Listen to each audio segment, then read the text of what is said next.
Okay, if we can begin. Today we have a very special lecture. I'm very pleased to introduce Carl Ichan as our lecturer. Mr. Ichan has a career that is really relevant to some of the topics we've talked about in this course. One theme we've talked about in this course is corporate democracy. And we've talked about a book written by Burl and Means, who said that shareholders are so dispersed that they have really no control over a company, and boards of directors are self-perpetuating. Well, Carl Ichan has made a career of really opposing that tendency in American business. Carl Ichan graduated from Princeton University pre-med in 1957. In 1968, he founded Ichan and Company. And this company, Ichan and Company, has taken substantial shareholder positions in a number of major corporations, including RJR Nabisco, TWA, Texaco, Phillips Petroleum, Time Warner, Motorola.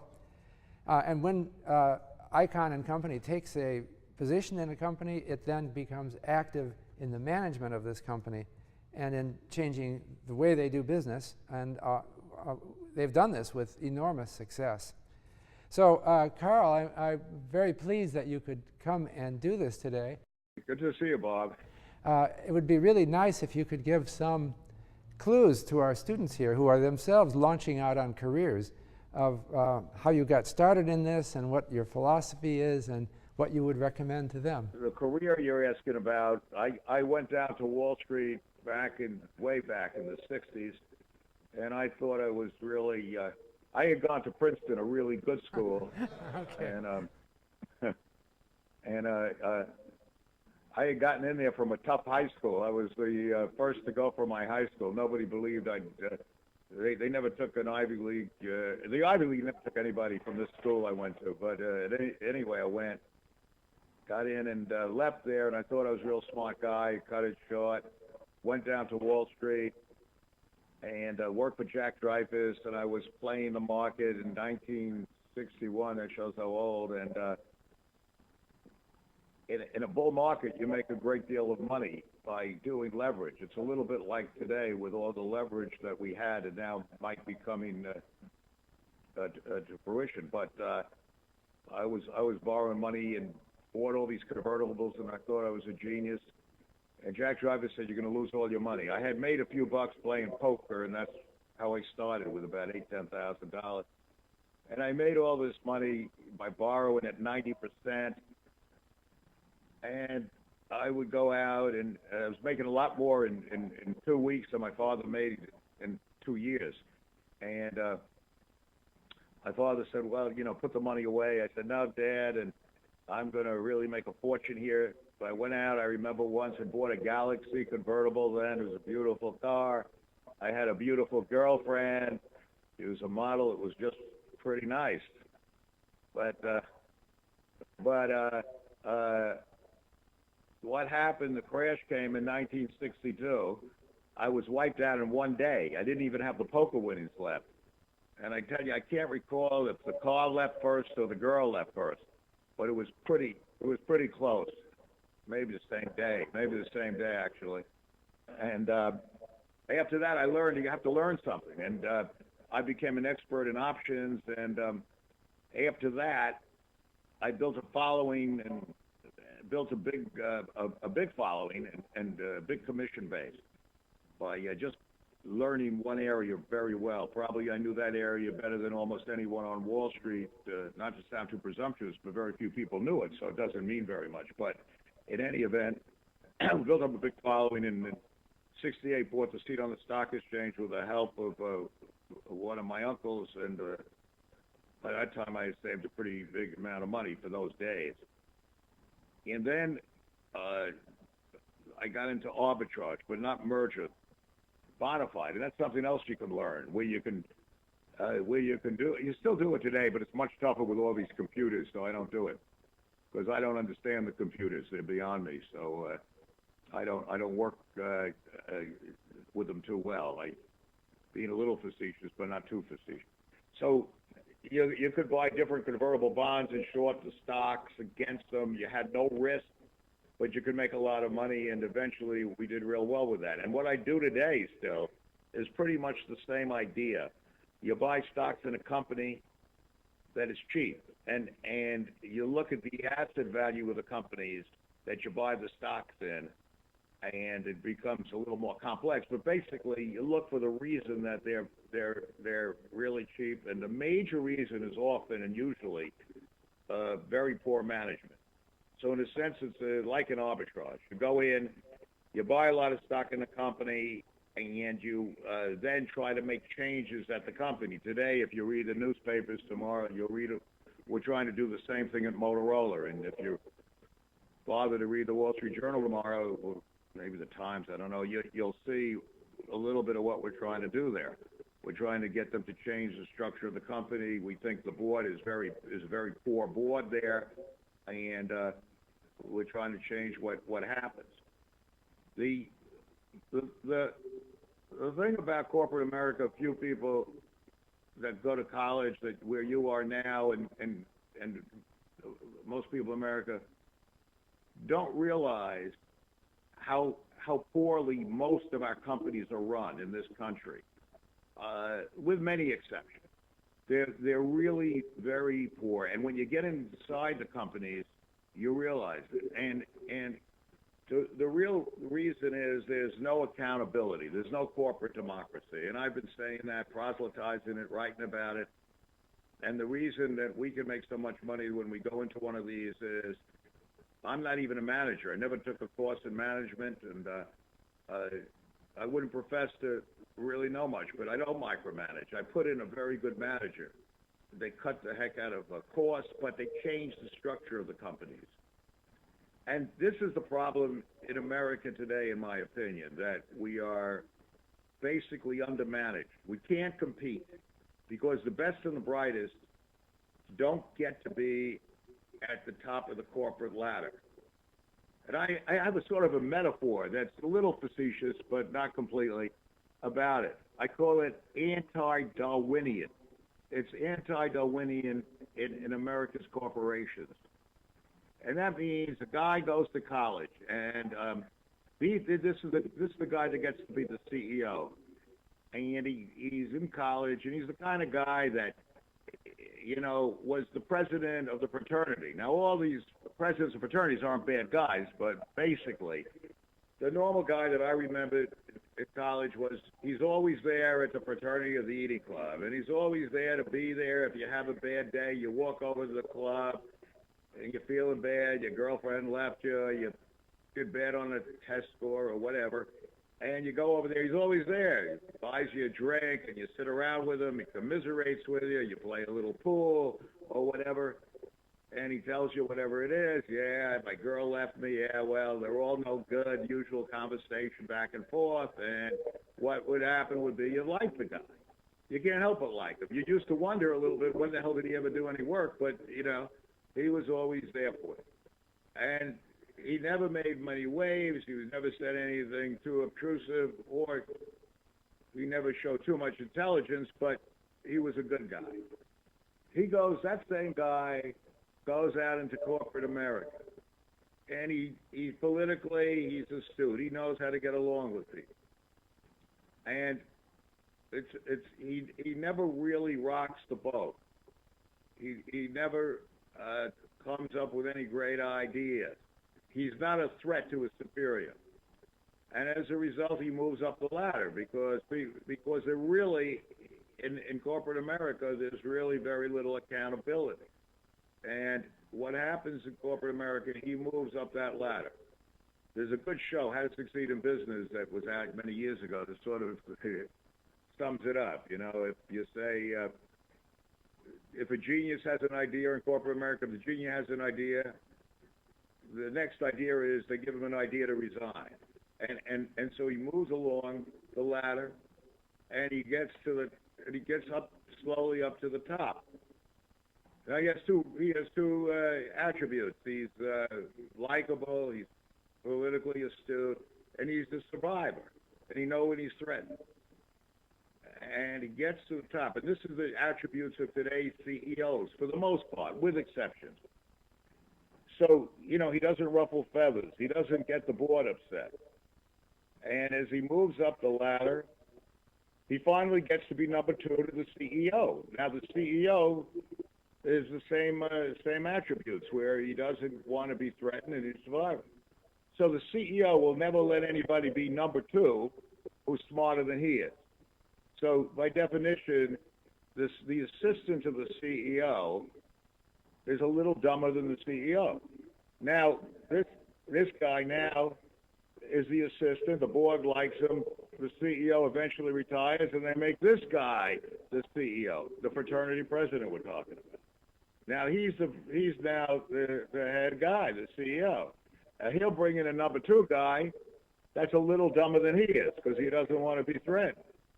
So by definition, we'll be run by morons pretty soon. And we're not too far from that right now, from that point in our economic history. And so this is a problem that we have. Now, we've been able to do okay in this country and pretty well, even with the fact that we're badly managed. Because over the last 20 years, we've had a pretty free ride. We've gotten from all over the world, the whole global economy has been booming, and we've been able to get cheap goods. And these cheap goods kept us from having inflation. So very simply put, if you don't have inflation, it's easy for the Federal Reserve to keep pumping money into an economy. So money kept flowing. You were sort of at a punch bowl. The country was at a party. And we kept drinking from this punch bowl, enjoying ourselves, and the rest of the world would take our dollars. They would take our dollars because everybody thought, oh, America, you know, it's great. It's a little bit like you came from some town, you know, and there's one family in the town that, you know, doesn't do much work, sort of profligates, lie around the pool, have fun, partying a lot, have the big cars and have the good times, and the rest of the town works hard, you know, in the farms or wherever they are, and they keep bringing stuff to this rich family's estate. You know, they give them whatever they want, they give them food, they give them clothing, but, you know, anything, and the rich family just gives them IOUs, and they keep taking the IOUs. So the rich family doesn't do anything, just lie around the pool and have fun and travel or whatever, and everybody's working. Well, one day, a few of these people are going to say, I don't want your IOUs anymore. You know, what the hell am I going to take your IOUs? It's worthless because you lost all your money. Well, our country, think about it, is a bit in that situation. We've been giving our IOUs, which are dollar bills, to the rest of the world and taking their cheap goods. However, we're reaching a point now where the dollar, as you've been reading, if you're attuned to it, the dollar is devaluating as we speak. And we got I believe, a real problem on our hands in the economy. The other thing we've done in the last 5-10 years, and I know Bob Schiller has been talking to you about this, is housing. Housing is like tulip bulbs almost. You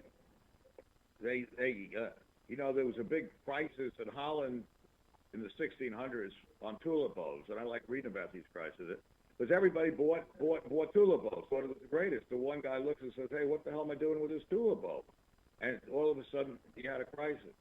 Well, and I'm not going to get into the depth of it, but our banks, because they wanted to make more and more money, and our investment banks, Wall Street, kept issuing different paper against mortgages. So it made it simple to give a mortgage. So these mortgages were given out to people that couldn't afford them. And today, you have what you call subprime mortgages, subprime paper. They issued against this paper stuff called mortgage-backed securities. They securitized them. And these things are all floating around now. And there's maybe about $3 trillion worth of subprime and all-day mortgages out there. Well, as you've seen, these have produced crises of confidence. And I don't think we've heard the last of it. The government sort of bailed out the situation by having J.P. Morgan take over Bear Stearns. And I'm not going to get in the depth of it here, but it's a real fascinating story. In any event, we have problems in our economy, and I think that we are going to see more of these problems in the next year or so. I think Bob can talk to you more about what's going to happen in housing, but a lot of it depends on that, because if you can't have your housing prices go back up, a lot of the people that bought them can't afford to pay the mortgages, nor will they want to. If they see the homes go down in value, they're going to just say, oh, they're going to walk away. Now, if that happens, these homes are the collateral to the banks for all these mortgages, and we're going to have, and probably do have already, a recession. And that recession could become a lot more acute, because today, and I'm not, going to go, I'm just going to open it for questions soon, but today there is $6 trillion more of debt in this economy that I believe it can sustain, because everyone, the middle class, went on a borrowing bench over the last few years to buy these homes, and to buy for any, with the credit cards, and go buy anything they felt like buying. And as a result, I'm not certain that they can pay that $6 trillion back, but even if they can, they're not going to be willing to go buy. They're not going to be willing to go buy more things. So as you have that happening, and you have an inflation, the earnings of our corporations will go down. And they estimate, I've talked to one or two very good economists in the last few weeks, they estimate that earnings of the S&P averages will go down about 20% the next year. Well, with that, the stock market is at I would say, a precipice. You don't know which way it's going to go. So with all that said, you have to worry about all these things, and I know you're studying this and you're learning about it, but I think there'll be great opportunities ahead in the ability for Wall Street to, again, securitize and buy a lot of these companies. If you have capital, you'll be able to buy these bonds. So I do tell you that I think Wall Street is certainly a good area if you're thinking about a career. I still think it's a very good area, but I'm not going to tell you if you love to write or you love to play the cello to go and come to Wall Street. But I do think it's a good career. I think it makes sense. I think that corporate America is learning from this, and I think we're going to make our top management much more accountable in the years ahead. There are tremendous abuses in corporate America today. Your CEO makes 400 times what the average worker makes, and he's just simply not worth it. And the reason you have this is that you have no accountability, that shareholders simply don't vote. They don't care about voting, and there's a whole reason for that. You have an internecine relation with the owners of a lot of our stocks, which are the mutual funds and institutions that don't like to vote against these managers. However, someone like myself and a few other activists do get a vote now, and we do get a proxy fight going, and we'll see, for instance, what happens in Motorola that we're doing as we speak. And I think that will give an opportunity for young people like yourselves to get into corporations in our country. And while I think Princeton might be a little better than Yale, I think Yale is a good school, and I think that all of you are really probably the top of the student bodies in this country.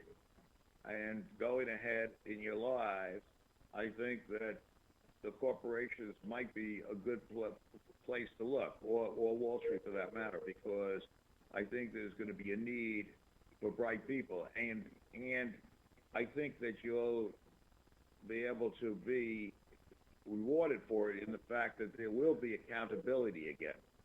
Well, what I say again, there never really was accountability. So I think there will be a true corporate democracy. Will have to evolve so that we can become competitive with the rest of the world again.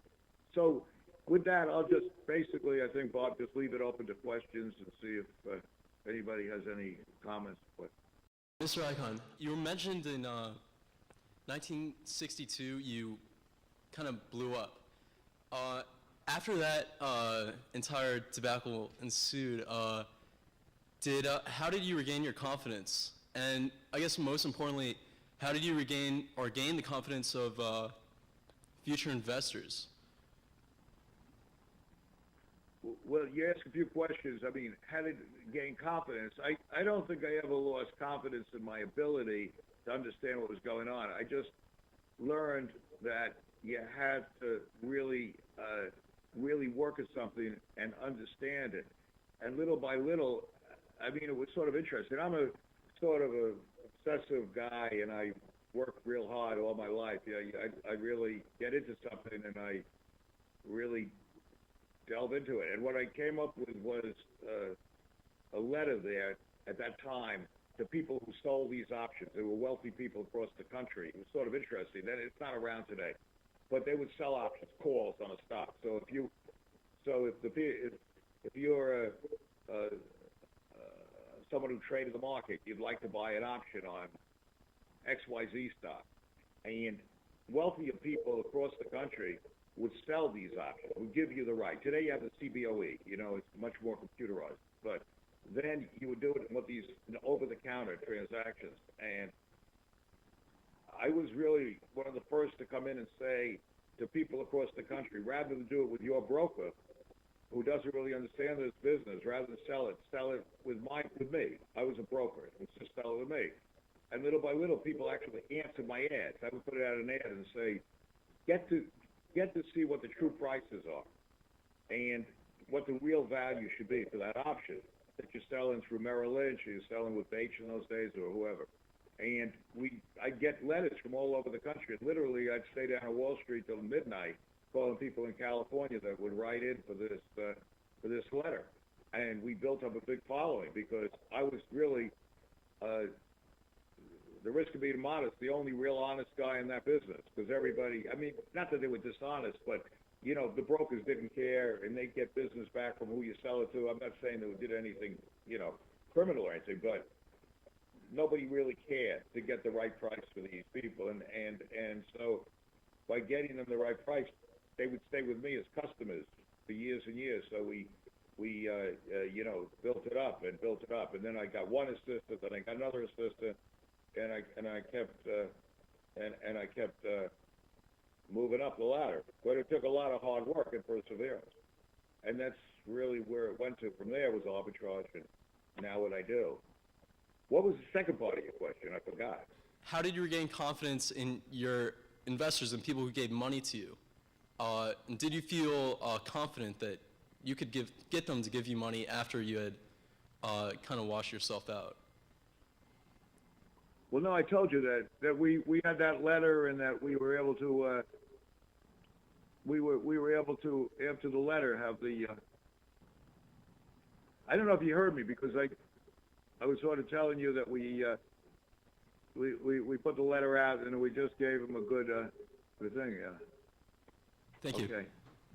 All right. Hi, Mr. Ichan. How are you? Hi. I'm Mark Cotter. How are you? I actually Good to have like meet you. 3 questions for you, but I'll start with the first one. I watched the 60-minute special on you recently, and they try to portray that there'd been kind of an evolution in your career.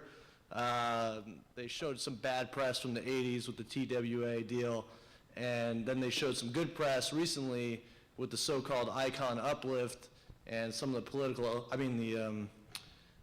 corporate activism that you've been engaged in. And in that interview, you sort of insisted that you hadn't changed at all. And I was just curious if you had changed and you didn't want to tell the reporter, or if the media was giving you a bad rap.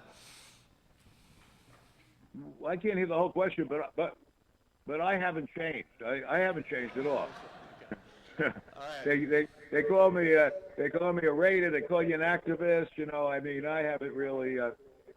I think what we do, though, is very helpful to all investors.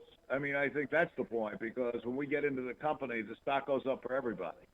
So it really works out. But I've never changed what I do. Okay. Actually, I had two more questions. The second question was about China, and there was a special report in the recent Economist talking about the ravenous appetite that China has for natural resources right now.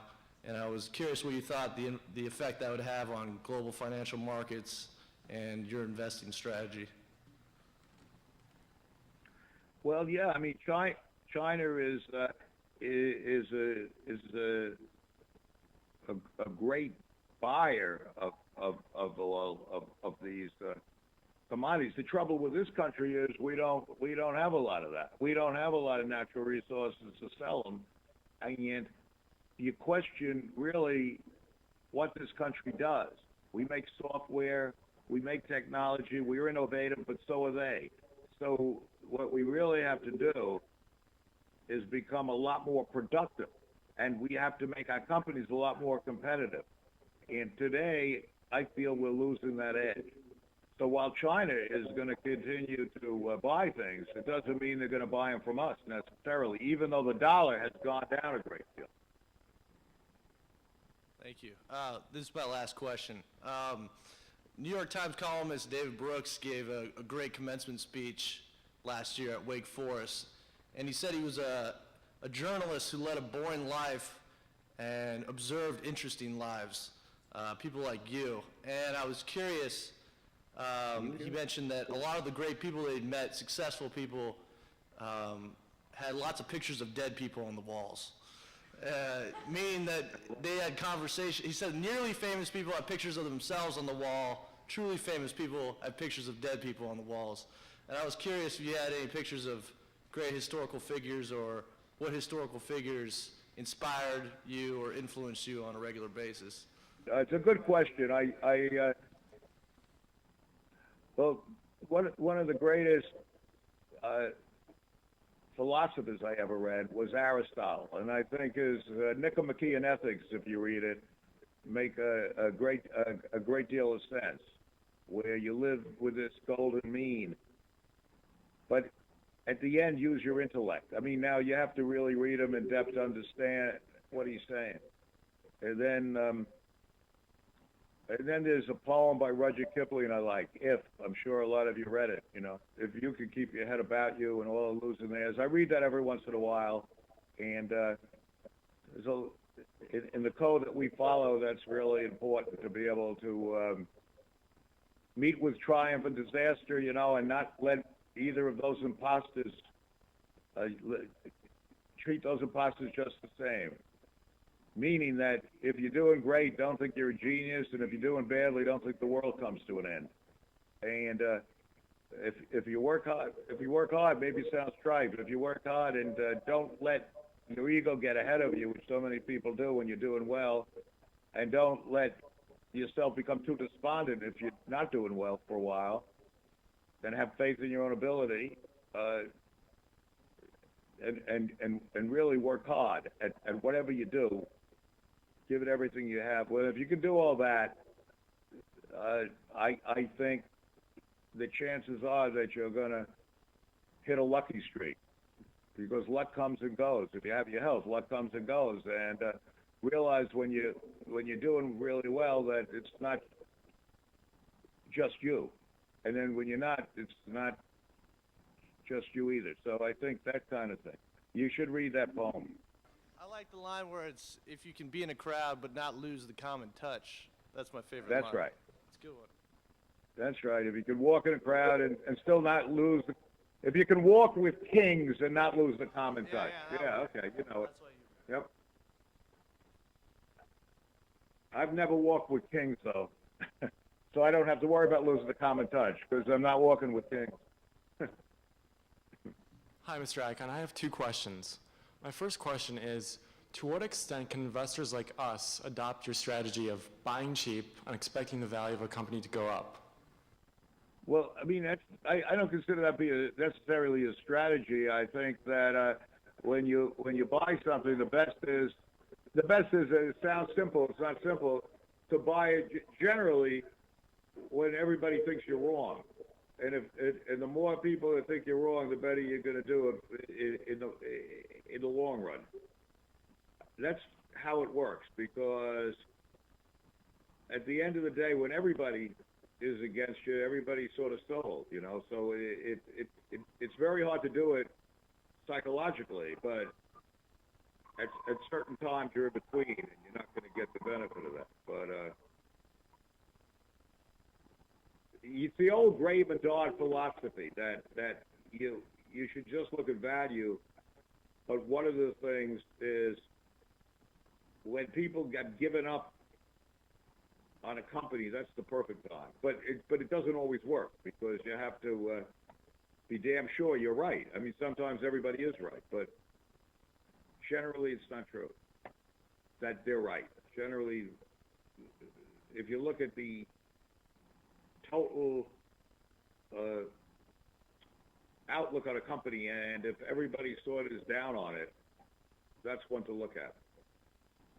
Thank you. And my second question is, what, in your opinion these days, do CEOs need to do to be successful? Do they need more education, experience, industry knowledge? I think the answer is that most of them have to leave the company.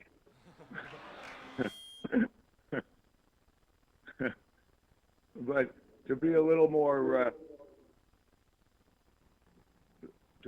fair about it, the CEOs of a lot of companies probably could do a good job, but they're more into building up.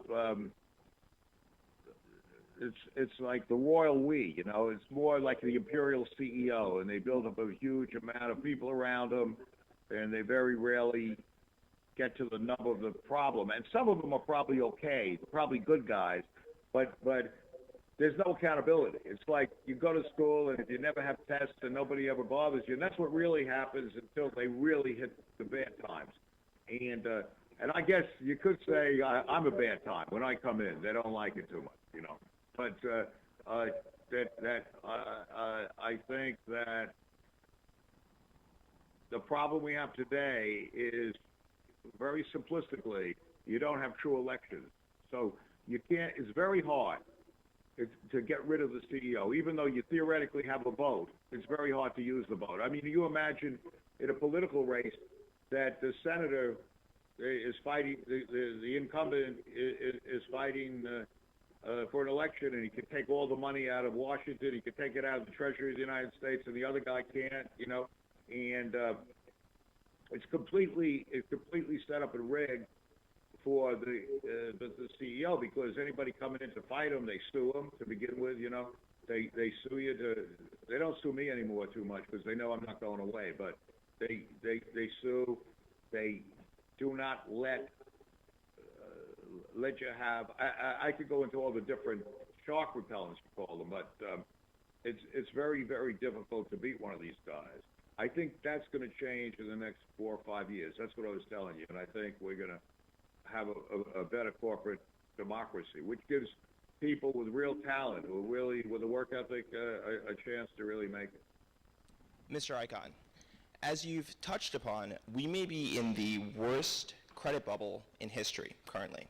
If you are right, the upcoming debt deflation will be long and painful. How will you recommend that investors protect their wealth during this period to take advantage of upcoming investment opportunities?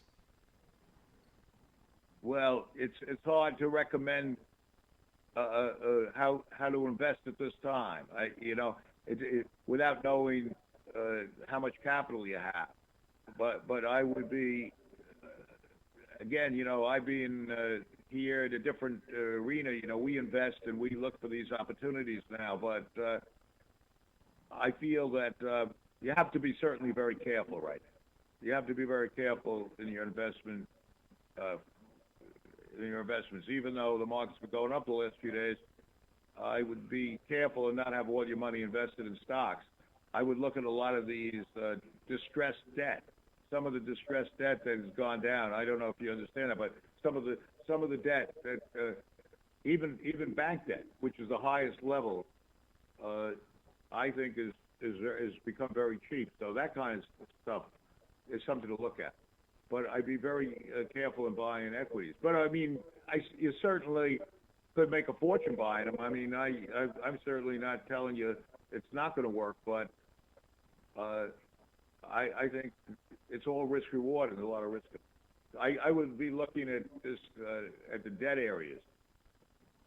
You mentioned about the U.S. dollar falling in value recently. What kind of foreign currency vehicles or trading would you recommend to kind of hedge a bet against the dollar, assuming that it continues to fall?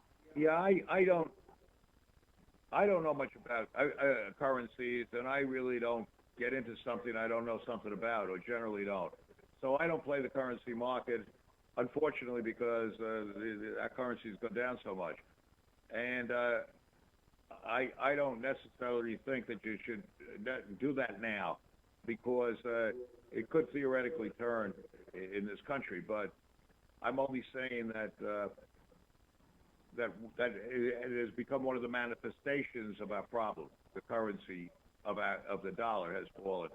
But you know, you can't be that sanguine about everything in Asia either. Everybody loves Asia now and loves China and loves all these countries. But you could have some global problems too. So I don't know that it's time to rush out of the dollar, you know. Hi, Mr. Ichan. One major criticism that CEO against corporate activists is that they think activists don't think long-term interests of the corporation. They just want to get money and get out. How do you answer to that?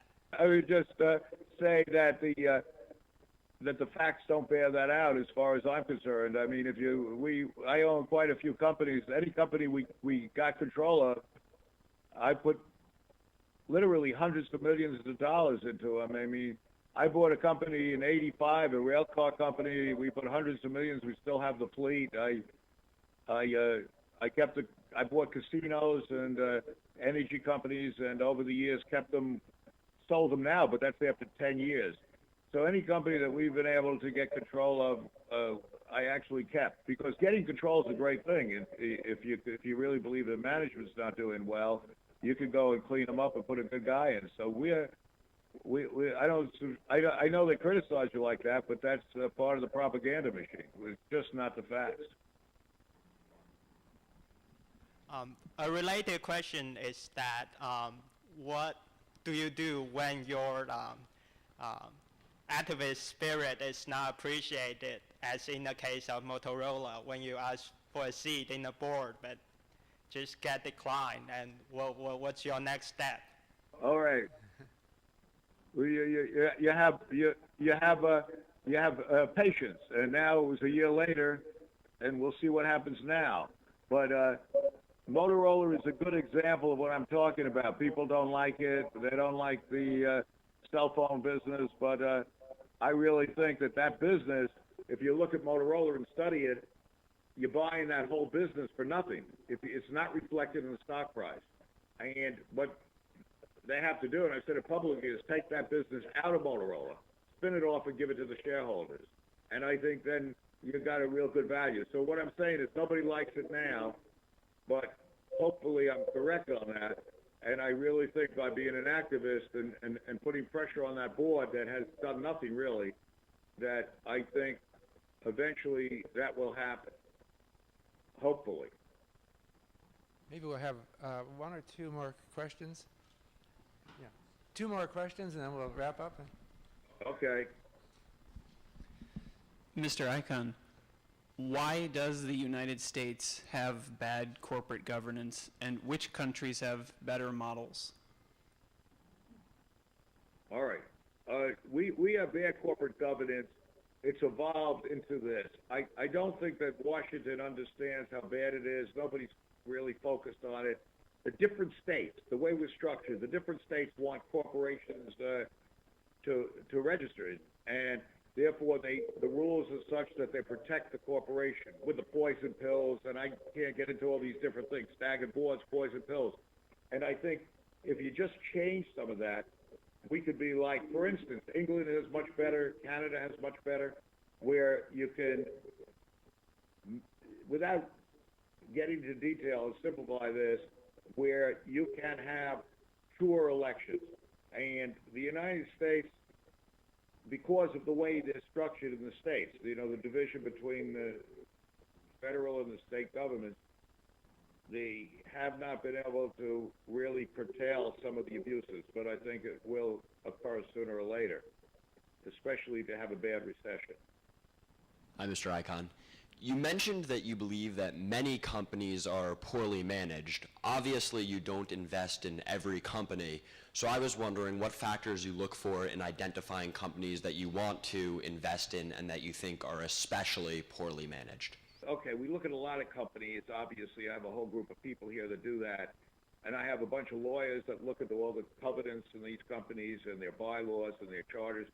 But really, some of them become very apparent, and when you look at them, you can understand, and you have to see that in relation to the economy.